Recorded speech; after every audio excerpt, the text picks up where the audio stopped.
Finska, Suomen tasavalta, severnoevropska skandinavska zemlje, graniči se sa Švedskom, Norveškom i Rusijom. U njoj se službeno govori na finskom i švedskom. U odnosu na nas, na časovnicima gledaju sat unapred i više od 20 godine umjesto finskom markom plaćaju evrima. In Finland we have so many forests, and when it's summer we go to swim, and when it's winter we play ice hockey. Summer it's pretty hot, but not as hot as some other countries, and winter it's really cold. And Finland is a land of thousands of forests and lakes.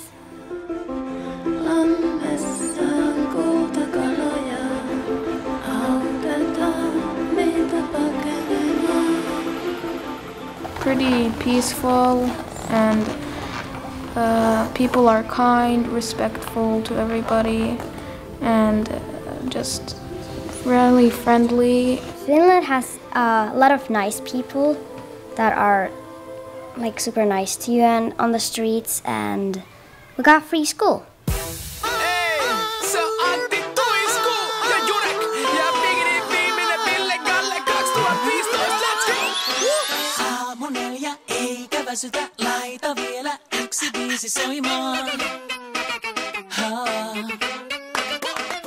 Finland is a remote northern country here, far away from anywhere, basically. The first that come to mind are clean nature, the four seasons, and people who are perhaps a little remote, but very honest and very friendly once you get to know them. Sometimes they don't really talk to each other. They're more like they like to be in their own little like cave or in their own little bubble. They don't really like to interact with like different people. In some parts of the country, when my father was doing his job, the car that he was using broke, and then some people said that they could take it to fix and pay for it as well. Really? Yeah. In some parts of the country, people are very, very nice, but that's more like not close to the bigger cities, like Helsinki. Kädet, nosta ne reippaasti ilmaan pää. Käännä katse käsiesi suuntaan, heiluta puolelta toiselle vaan. Kuka vaan, tän osaa. Od kako je 2011. godine Skupština Ujedinjenih nacija ustanovila 20. mart za Međunarodni dan sreće, agencija Gallup objavljuje liste najsrećnijih zemalja na svetu. Godinama unazad, severne, tačnije skandinavske zemlje su u vrhu tih lista, a među njima prednjači Finska.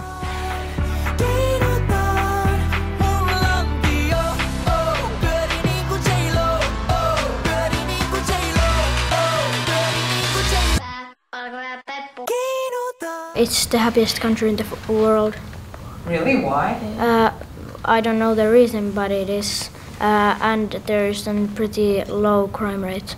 According to world statistics, Finland is the happiest country and has the lowest crime rate. And if someone comes from another country, Finland treats them good, and yeah, so it's good people.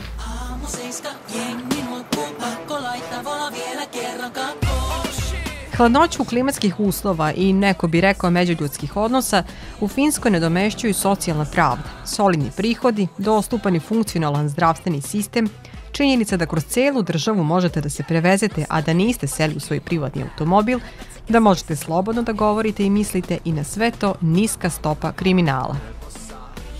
We know that the country is safe. We know that there is at least fairly good economical safety. There are rules and people follow the rules, and things work. The freedom of speech and the freedom to be what you are, to kind of everybody can be what they truly are. So I think that's one of the key values. And then of course equality, so that everybody is treated the same way, and that's kind of the typical traits of the society. Do you feel like the part of the happiest country in the world? Do you feel the happiest man in the world? No.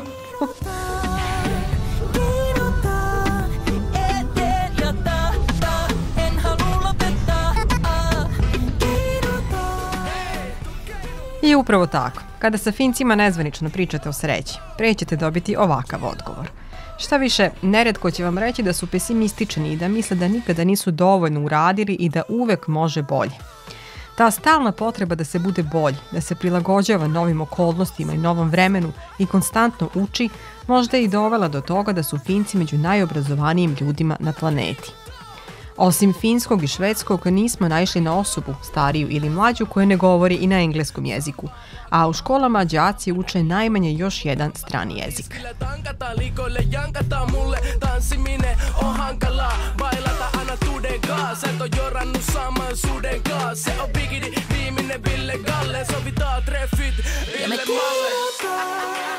Kada je reč o obrazovanju, i tu naravno postoje odmeravanje snaga.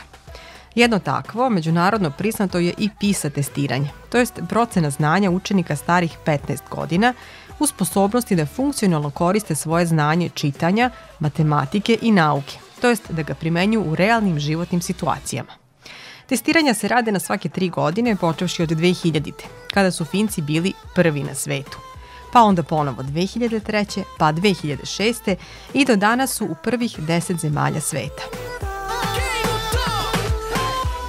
To be honest, when we first saw the international PISA results, we were surprised ourselves. Is this true? Are we really the best in the world? We have been thinking very much, what is the reason for that? And I think maybe one explanation could be that historically we have been very similar nations, so there has not been very many people from other countries so far, but it's changing all the time. And when all your children are speaking the same language, in history they all had the same religion, they had the same habits, so it makes easier to implement the same method for all. Ipak, tokom godina Finska je postala zemlja u kojoj se rado naseljavaju ljudi iz najrazličitijih zemalja i kultura, tako da za uspeh obrazovnog sistema sasvim sigurno postoje i drugi razlozi.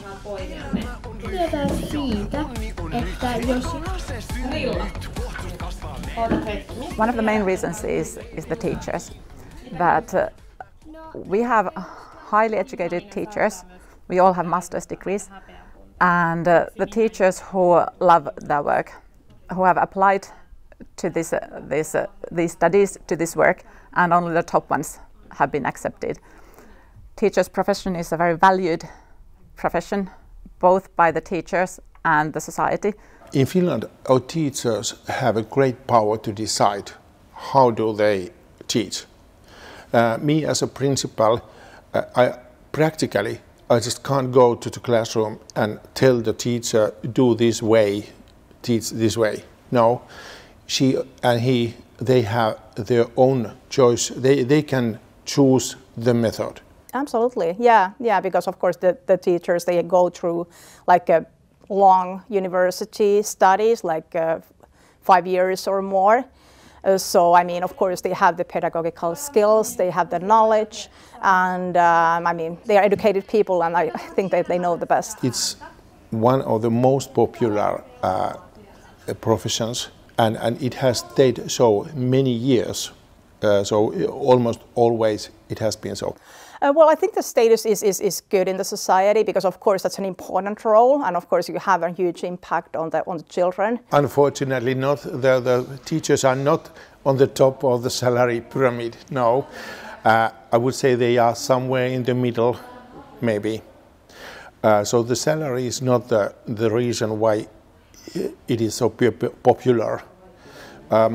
With a sense of humor, we say that there are 3 good reasons, and they are June, July, and August, because we had a long summer vacation in history. Now we have June and July and half of August, but I believe that one very good reason is the way that you can choose very much your work and you can decide yourself how to do your job. You have a big freedom. We have a curriculum that is the guideline for our work, but within this frame we can decide what and when and how we teach. We don't have national standardized tests to study for them. Instead, we have freedom to go deeper in a topic that seems important at that moment and based on the needs of the children in our class. Kivan näköinen peli teillä. Näyttäkää myös mulle. If today we are learning division in column or long division, and I noticed that none of my class really comprehended the topic, and this is really difficult, then I spent another lesson and another lesson on the same topic to make sure we have learned that strategy before we move on to a next topic where this is needed. Probably just because of the way that the teachers teach. I don't know why it's so good, but I just feel that like it's a bit different from all the other countries of how they teach the students. I just feel like it's really a really good teaching method that we have here in Finland.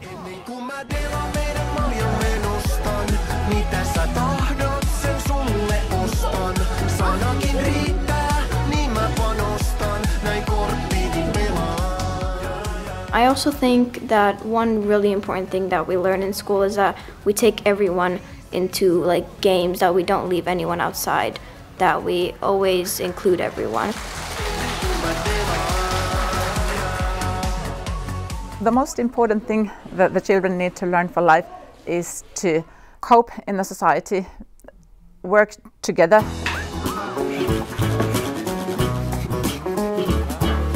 Well, what we do here in our school is that we teach them to learn. That whatever content we teach here will be out of date by the time they grow up and move on in their lives. So they need to be able to have the skills and the strategies to adapt new information, to find out how to deal in a changing situations and world.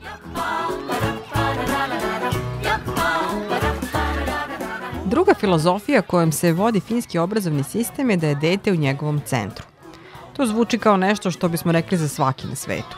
Međutim, u kontekstu Finske, to znači da nije na detetu da se u njega uklapa, već da školski sistem treba da se prilagodi potrebama svakog deteta.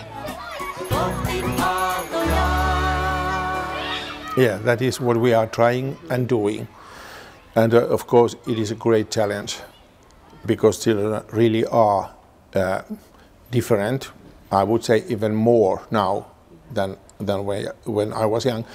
There are more and more different needs with children, but we are trying to adapt to their needs so that the thinking is not that they should be like we want. They are all individuals and they have individual needs, and some of them have special needs on certain school subjects or maybe some behavioral needs, and we do try and meet each child's needs as they are. I've sometimes had trouble with controlling myself because, I have ADHD and I have a lot of energy sometimes. And it has been the teachers have been quite helpful sometimes. For like the kids that have ADHD, like they give them some letters and then it's like you can have your own letters and then you can do the things if you're not like if you cannot be in class, then you can just say to the teacher and then go like to the somewhere else. Yeah. You have that experience? Yeah. Yeah. I've had that experience. I don't like math. Okay, why is that? Because it's so boring. And the teachers also really take care if you have, like, if, for example, if math is really hard for you. Like, for example, one of my friends, math is extremely hard for her, so she has a different book than us that has a little bit of easier things, but then also sometimes it can get more challenging so that she learns more. If the math is hard to you, then you can go to a smaller group to do the math with a special teacher. Not with every subject, but especially in math and maybe Finnish too.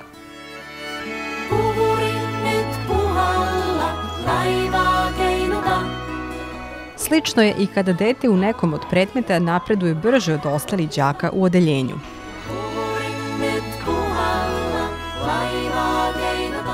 We have sometimes something special for those who are very talented, but it happens normally inside the classroom and inside the grade, so he or she normally is not upgraded to upper classes or so, but he has more challenging tasks in his or her own class. Last year, me and two of my friends got to do math in our own pace, like as fast as we can and as well as we can, and we finished the whole book in like a few months, like 2 months, I think, or one. And this year we're doing it again. As a teacher, my most important task is to make the learning atmosphere and the class ethos such that each child feels safe in the class, in the means that they get along with their friends, that they feel good to come to school, they feel safe to study, and they feel successful. On the other hand, if I do not succeed in making my classroom a safe learning environment for everybody, then whatever pedagogical strategies I choose, they will not work and the children will not learn.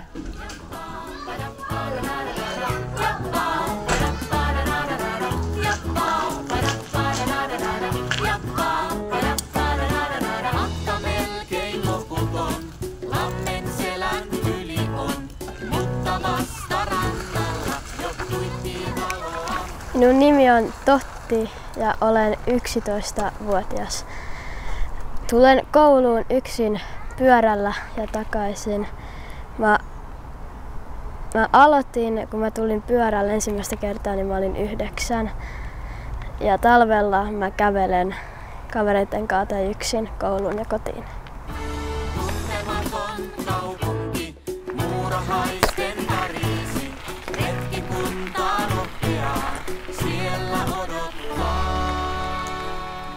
Osim u ekstremnim slučajevima, kada je detetu potrebna i fizički drugačije opremljena škola ili bolnička nega, još jedna od ideja finskog obrazovnog sistema je da deca treba da idu u školu koja je najbliža njihove kući. Privatnih škola, bar ne onakve kakve ih mi poznajemo, nema. U školu uglavnom dolaze sami, bez roditeljske pratnje, čak i prvaci koji su obavezni da nose žute kačkete kako bi na njih učesnici u saobraćaju obratili dodatnu pažnju. Razlog svemu ovome je da među decom ne sme da bude privilegovanih. Zato, iako imaju dodatne potrebe, na školi je da osmisli kako će detetu da omogući da bude sa vršnjacima i da bude ravnopravno.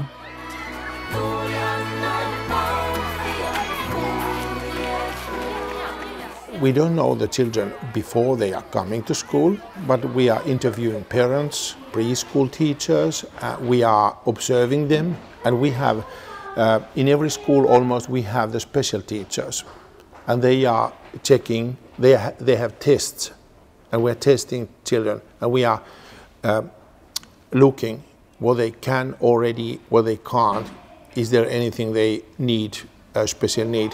Basically, all children study in home classes, as we call them, and like my home class here is 4C. And then I have certain lessons where a few of my children go and study with the special needs teacher. And then I might have a lesson where a support teacher comes and does co-teaching with me in here. But practically we have taken the idea of inclusion quite far in Finland. that means that all children study in the local school that is closest to them. Da je dete u centru obrazovnog sistema govori i način na koji se u školama odvija nastava. Normally the teacher picks out what we do, but sometimes we can make suggestions to the teacher and then the teacher can choose what we do. Well, I think that the kind of the idea in Finnish schools is to activate the children to think themselves and kind of find the solutions. So I think that's kind of one of the strengths, so that you don't give like a ready-made answers, but you just kind of want to kind of empower the kids to find their way and also kind of explore the world. We try and encourage and educate them to be the owners of the learning process, that it is their responsibility. And when it's something they do it from their own will, it might feel like play or having fun or being good time.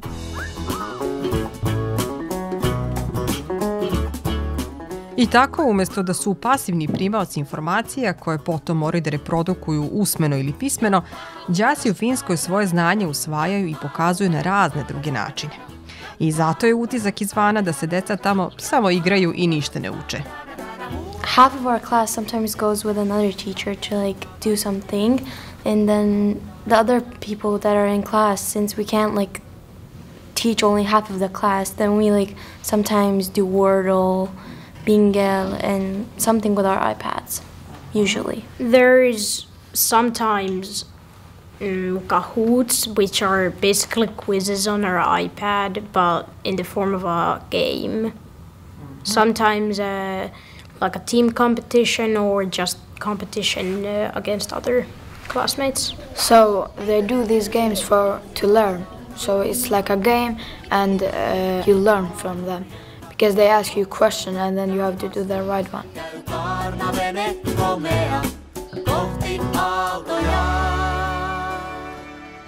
We believe that playing gives you motivation, and at the same time it's very good for your brains.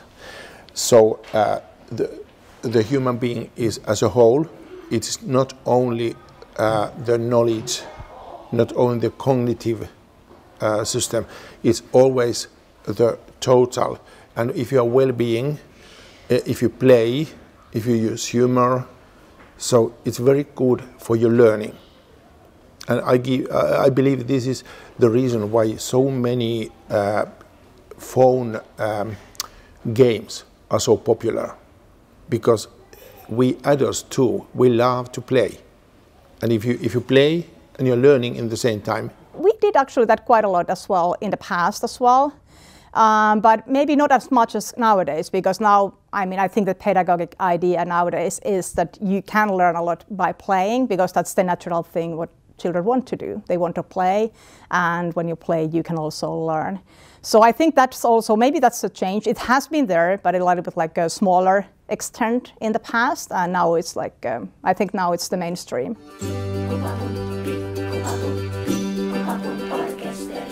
Mainstream u Finskoj je također i odnos prema vremenu. Vole da kažu da je klima ono što očekuješ, a vreme ono što dobiješ. I njemu se, kao i svemu drugom, prilagođavaju na dnevnom nivou, kada lako mogu da iznenade i kiša, i vetar, i sunce, i sneg. Leta u Finskoj su za naše poimanje relativno topla, sa prosečnih 20 stepeni, a zime su snežne sa dubokim minusima, naročito u severnijim krajevima, gde je moguće vidjeti i polarnu svetlost. I dok u južnijim i urbanijim sredinama živi preko 70% od oko 5,5 miliona stanovnika, u severnim krajevima, naročito Deda Mrazovoj Laponiji, u proseku žive svega 2 stanovnika na kvadratnom kilometru. Ali tamo i zima traje oko 200 dana godišnje.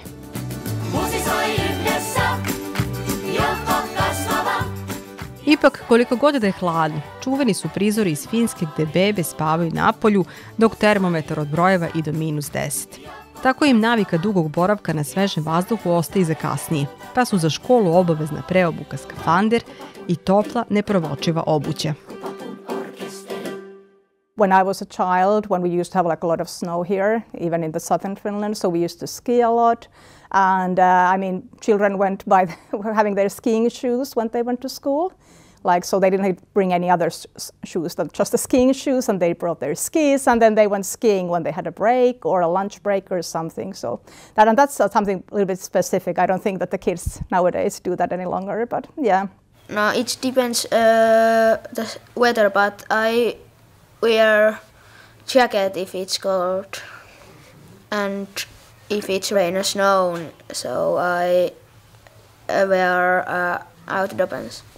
Traditionally, we have spent a lot of our time outside, and we have used to hard temperature in the winter. So we have, in my school, we have the limit. If there is more than minus 20 degrees, they are not forced to go out.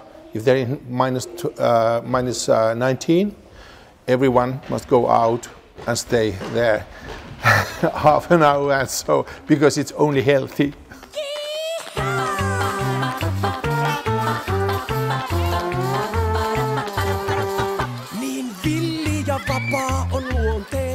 Đaci u školi u Espu, gradiću nadomak Helsinkija, a čiji je Jouni Herke direktor, provode 2 puta po 30 minuta igrajući se u školskom dvorištu. Između toga su časovi i praktična nastava. Ukupno su u školi oko 5 sati i uvek pre podne. School starts 9 o'clock and first we have one lesson, 45 minutes, maybe math or Finnish. And after 10 we have breaking outside. And the break is 30 minutes. We can play or talking with friends. And after 10 we have 2 lessons in a row, maybe history or English. And then we have food time. And after 10 we have second break. And after break we have 2 lessons in a row. And school are finished 2 o'clock. We play like a lot of sports. In school? Yeah. Ice hockey and football. In English it's floorball. Like ice hockey in the ground. Sometimes if you want you can play the piano, and yeah. That's all you're doing in music lessons here in school? Yeah, we sing, play the piano, play the drums and guitar. I'm playing piano too. Here in school? Yeah, and it's my hobby too. Do you also go to music school, or you're just playing piano here? Yeah, music school.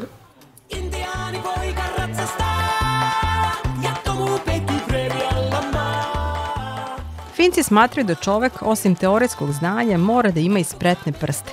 Pa su tako osnove šivenja, kuvanja, obrade drveta, metala, elektronike, pa sve do manjih konstruktorskih zahvata đacima u Finskoj sastavni deo školovanja. Ravnopravno dečacima i devojčicama. We have 2 handicrafts. We call it soft handicraft and hard handicraft. We do the hoodies and clothes, and sometimes we meat and something like that.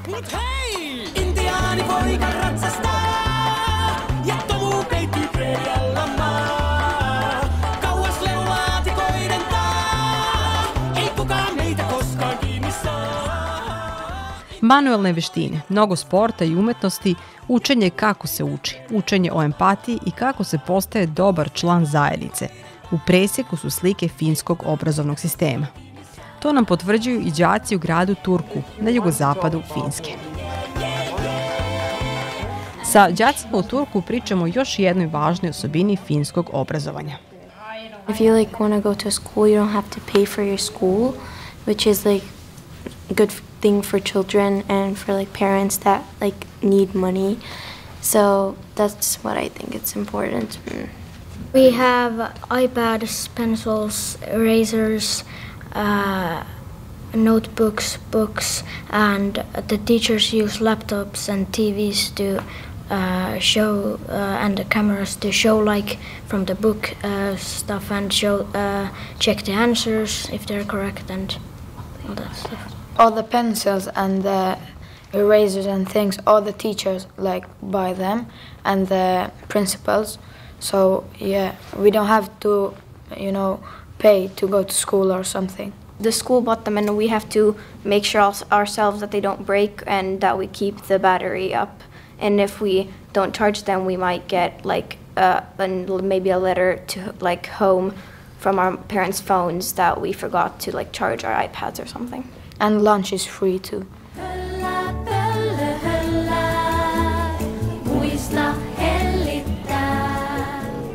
Dakle, 2 obroka dnevno, svi udžbenici, čak i različitih izdavača, sveske, olovke, sve što je detetu potrebno da bude đak, plaćeno je iz javnih budžeta.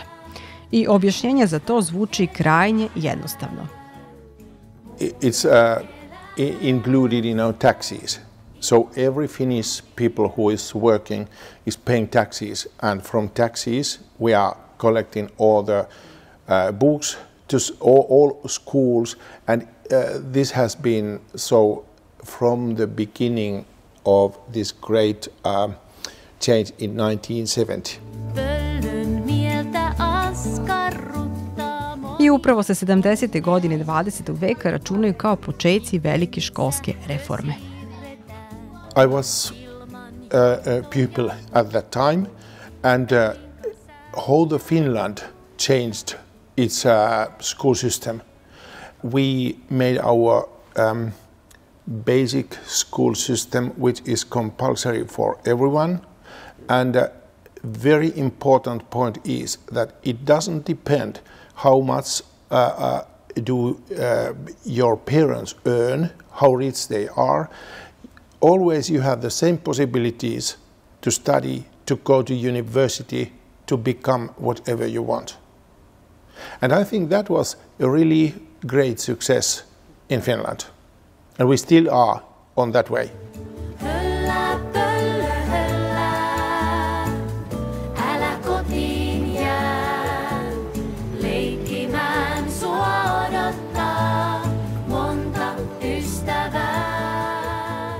Više od 3 decenije u nekada veoma homogenu skandinavsku sredinu doseljavaju se ljudi iz različitih krajeva sveta. Ipak, Finski zavod za statistiku beleži značajan skok imigranata od početka rata u Ukrajini, pa je tako samo u 2022. godini u Finsku stiglo oko 50.000 ljudi. Sa đacima u Turku, koji pohađaju međunarodnu školu, pričali smo i o tome kako to biti đak u Finskoj, a da ti finski nije maternji jezik. There's a school it's Valma, so if you come from another country, then you don't know the Finnish so well, so you go to Valma and then you learn Finnish there, and then you can go to school. If Finnish is your second language, then they give us extra lessons, because then we get more opportunities to learn more Finnish, extra lessons. And then we go with a special teacher that teaches us better, but then yet easier things.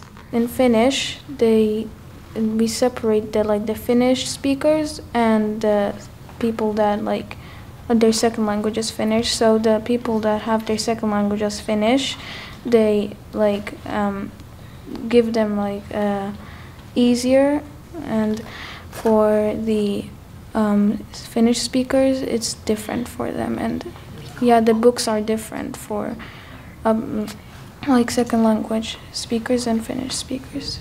In the past days, I had a couple of children who were from abroad, but nowadays it's of course much more. So I think that's also an important part. And when you are used to diverse environment in your school, then it's easy when you grow adult to also collaborate with each other. So. Reitti on selvä, siis menoksi minä ratsastan. Ocene kao uspeh u školi u Finskoj rijetko ko spominje. One naravno postoje i dele se u rasponu od 4 do 10.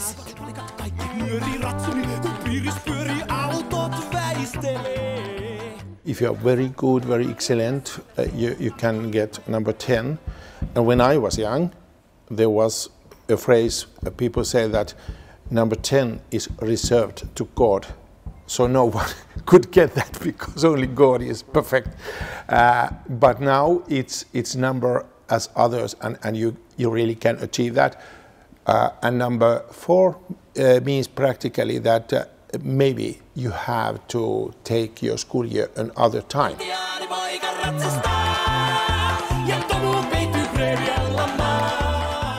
Ipak, zanimalo nas i kako se znanje proverava i koliko im kontrolni, pismeni, usmeni, prijemni izazivaju stres i nervozu.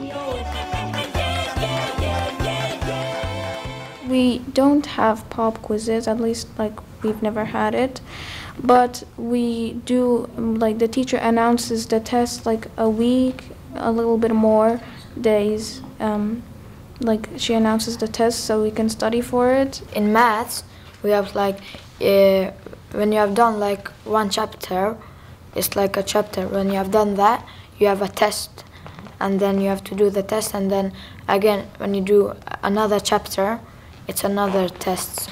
And they usually like a week before that we like revise every single thing, and we get like worksheets which we complete, and then we have extra lessons if we want to like learn even more, so then we can get like a good grade in the test. We don't have any national standardized tests that we need to take that are, I've understood, quite a bit of a stress for kids in some countries and some systems.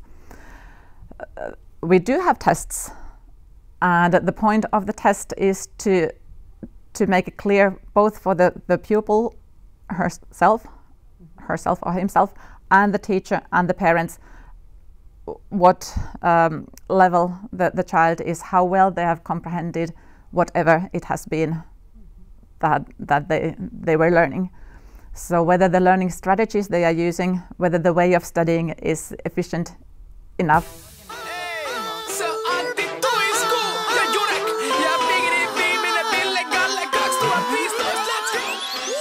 Zvuči logično, zar ne? Baš kao i sve drugo što smo o finskom školskom sistemu čuli u šestodnevnoj radnoj posjeti Turku, Espu i Helsinkiju. Zavirili smo u 4 škole, razgovarali sa 22 dece, njihovim nastavnicima i roditeljima. Zaključak je jedan. Things work. Ali funkcionišu zato što su Finci kao narod decenijama odlučni i istrajni u tome da kao zajednica budu bolji, da im život bude lakši, udobniji i pripremljen za budućnost. Onu u kojoj deca, kao i gotovo svuda na svetu, imaju slična maštarenja u svom budućem životu.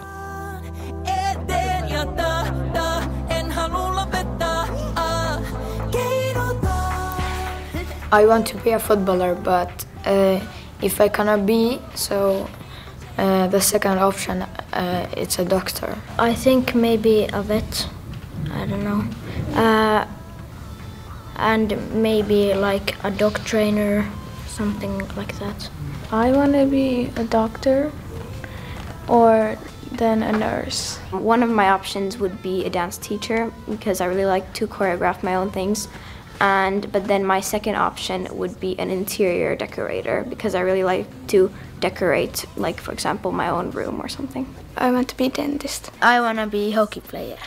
I want to be an artist and like paint and do that. I would like to be a doctor too, and I know it's hard. Sometimes I want to be a police, sometimes I want to be a school teacher, but I don't know yet. Rytmissä koukkuun ja ylös. Älä niiä niinku naapurin tytöt. Anna sun peppusi keinua vaan. Ja me keinutaan.